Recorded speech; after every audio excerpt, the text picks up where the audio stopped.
Mr. President, I want to quote a little Afghan girl from Herat province, quoting, "It's better to die once than to die 1,000 times. If you, the Taliban, want to put us in cages for 1,000 years, we will resist you for 1,001 years." These are words that no girls in the world should ever have to say. But these are the words of Samia, a young schoolgirl from Herat in western Afghanistan. The words depict the harrowing environment under which millions of women and girls in Afghanistan are living currently. The speed with which the Taliban have subjugated the population is deeply alarming.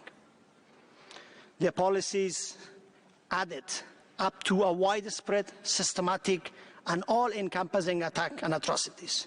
The suffocating crackdown intensifies with each new day. The Taliban have broken every promises to the international community, to the people of Afghanistan, and to the women and girls of Afghanistan. Their subjective and extremist ideological interpretation of Islam is antithetical to the international human rights law. Their draconian, misogynistic form of rule does not reflect our religion, our culture, and our values. Anyone trying to suggest that what Taliban are doing part of Afghanistan culture is adding insult to the injury. Excellencies, colleagues, ladies and gentlemen, the Taliban are going on the opposite side of modernity and human progress. As a group, they can choose to do so. But as a nation, we are not going to allow them to take our country, 38 million men and women, back with themselves. And we expect the world not to be a mere spectator.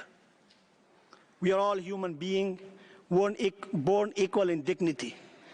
And women and girls across the country in Afghanistan are entitled to every right enshrined in the treaties in which Afghanistan is a party.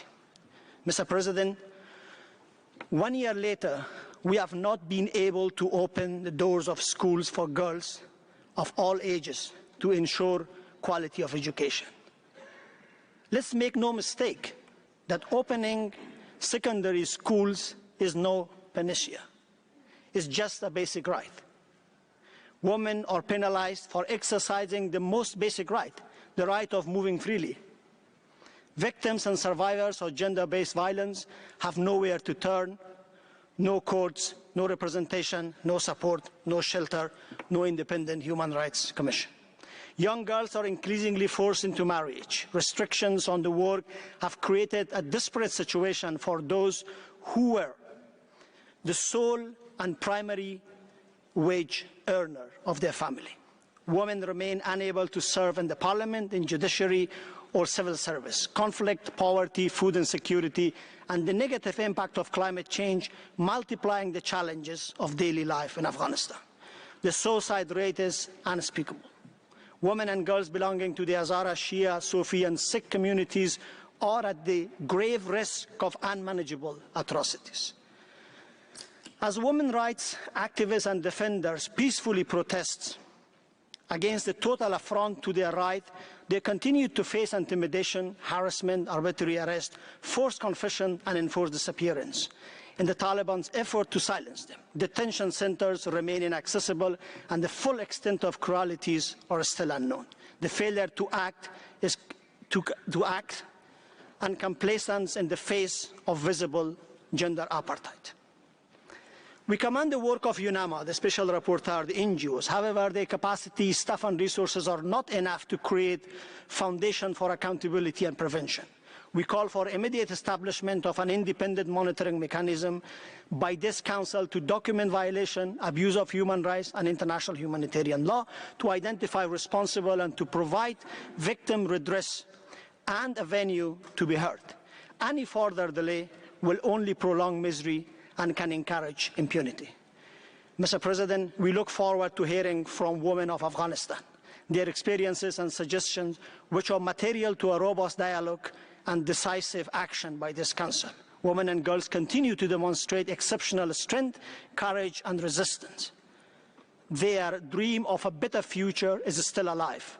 Their meaningful participation as an essential condition for the protection of human rights, rule of law, and durable peace. The international community must not give up on them.